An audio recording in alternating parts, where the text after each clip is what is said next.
Hey guys, welcome back to some more AFK Arena. In today's video, we have two new heroes to go through. Kind of three, only two. One of them is twins, so two new obtainable heroes, but one of them is twins, the Celestial twins. Really excited for new Celestials in the game. Really pumped because I just love the way they act as any faction, and these guys look sick. Especially this Rosaline looks insane. Not a fan of the design at all, just not my style. It's kind of funny, but yeah, really insane. So let's get into it. We'll start with Rosaline, and then we'll move on to the twins. So Rosaline is a very, very interesting support that when you read the first skill, you're instantly going to think, put her on Chimera, GG. So we'll go through it and we'll talk about it. So Rosaline will basically, I'm going to paraphrase this one because it's massive. She follows the ally with the highest attack, and basically she's just going to sit behind them and reduce the damage she takes so that she doesn't die. You know, if they're on the front row, a Chimera on the front row, she's going to sit there. When Rosaline does use her ultimate, she's going to fully restore the ally's energy bar. Now, if the ally's energy bar is like half full, she'll probably only use half her energy. It just uses the amount it needs, but there is a set minimum amount that she will use. I'm assuming it's going to be like half her energy, so if they're above half energy, it's sort of wasteful to use. Once again, that's me assuming it's going to be half energy. Whatever that level is, if they're above that, it becomes a bit wasteful. On top of that, she's just basically following them and restoring energy. Really, really nice. Can't complain with that. When you think of that, you just think, okay, so I'm going to use my Chimera, use my Chimera's ultimate, boost her up straight away, use her ultimate again. Massive, massive damage. You get two heals coming at once, and it's just GG. That's the first thing you think, because she's going to be running around following Chimera. Definitely the first thing I thought of too. The next thing I thought of, which I can't wait to try, and I hope it looks so funny, is putting her behind a Tassie. Now, when Tassie gets attacked and she teleports away, I cannot wait to see this. Unfortunately, making Tassie the highest attack in your team is going to be near impossible. So this is just a troll thing that I'm going to try because I think it's going to look really, really funny. Another idea I had was Kelthar, because he's more likely to get higher attack. You know, he teleports and swaps spots at the start of the match. I just want to see her trying to scamper around the field, but pretty much she's just going to be in this to basically be behind a Chimera is the main use she's going to be there for. Hide behind a Chimera and boost her up. So let's take a look at the other skills, and the other skills are really nice as well. So Rosaline takes out some teapots and cups and hurls them at the enemy, inflicting damage and leaving them temporarily stunned. And she will prioritize her attacks against the enemies that are attacking the hero that she's following. So once again, works really well. You put a Chimera in the front row. She's going to be sitting behind her, throwing teacups, stunning the enemies, reducing this damage that Chimera takes so that she can use her ultimate more reliably. This just screams Chimera. Like, it really does. I'm having trouble thinking of another practical use for it, and most people with a Chimera focus on Chimera, and then that's going to be their highest attack unit. So that's who it's going to be anyway. So we'll have to wait and see. I'm looking forward to see if anyone comes up with another idea for it or another sort of team composition. But on to the next one. Rosaline heals the ally she's following for a certain percentage of her attack rating. Really nice again. Helping, like, everything about it, like I said. You're going to be healing that Chimera, stunning the enemies attacking her, increasing the energy, and then the last skill just tops it off completely. Rosaline raises the attack and defense of the ally she is currently following, and it's just ridiculous. Like, that is everything that you want Chimera to be. And when you do have a Chimera, wow, I just lost my voice for a second there, sorry. When you do have a Chimera, it's pretty much about the Chimera solo. It's about supporting Chimera to do her thing. So I can even see some teams going to something like a Tassie, Arden, Leica with her and Chimera. Put Chimera on the front row with her following, and then just have, you know, either a Tassie or a high dodge Leica on the other front row position. Doesn't really matter. You're just there to get a bit of CC at the start, support the Chimera, and then just double ultimate, and GG. Now, I do think it'll be interesting to see how she works on full auto. Might take some playing around with artifacts and stuff like that to get it working on auto.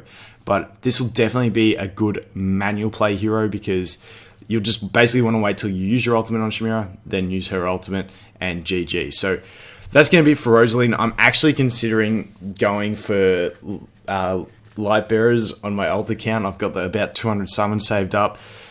With her and Rowan in the game now, Lightbearers are pretty OP, so I don't know.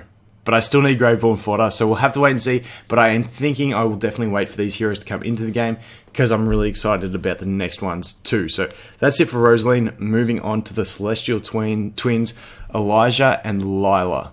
Now, I don't know. I think they're both girls, because in some of the descriptions it says he and his. So I'm assuming that's a translation issue. I'm thinking they're both girls. One's definitely a girl on the left with the skirt. The one on the right, definitely, it's identical, just different color hair. Surely. Anyway, this is a really interesting mechanic. Okay, so I'll read through it because it's pretty sort of twisty. So Elija and Lailah both fight independently, but share the same health and energy. They also possess an additional amount of health compared to other heroes. After activating this ability, Elija and Lailah will dance with one another, motivating all ally heroes, increasing their haste for several seconds. For those who played World of Warcraft, Bloodlust. If you're Alliance, don't talk to me.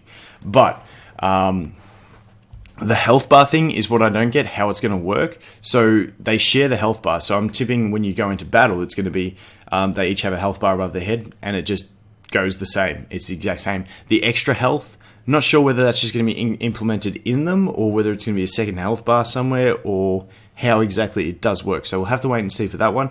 Really interesting, but basically you get a Bloodlust, you get an increased haste when she does use her, when they do use their ultimate. So really nice there. That's never a problem.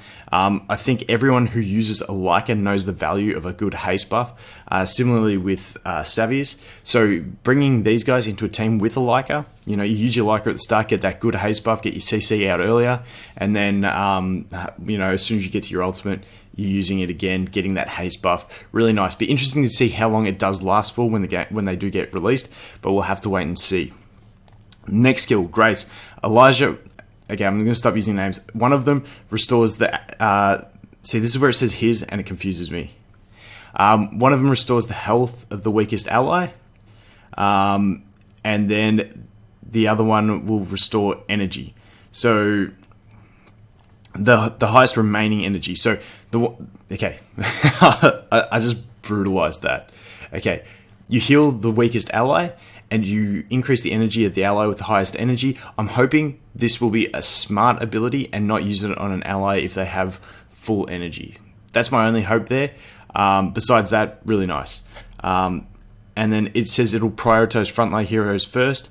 So if there's two allies at even HP, it's going to prioritize the front row hero. I'm assuming that's what it means, just because obviously you're going to want to heal your frontline hero first, because they're the ones probably closest to dying. Next ability, Cleanse. If Lailah is affected by an enemy control, Elija will remove all negative effects from Lailah and create a shield equal to a percentage of their joint attack rating. Nice. So one of them, because they're fighting independently, if one of them gets CC'd, gets them removed, gets a shield. Nice.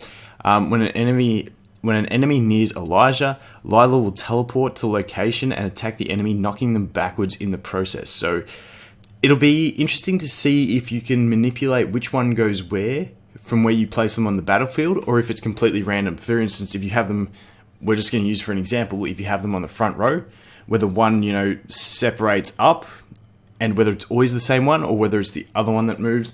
So to see if you can get some RNG changes in the game when you are playing with these guys, to see what happens, if you want one to knock back one specific enemy, if you can sort of manipulate the positioning to make that happen.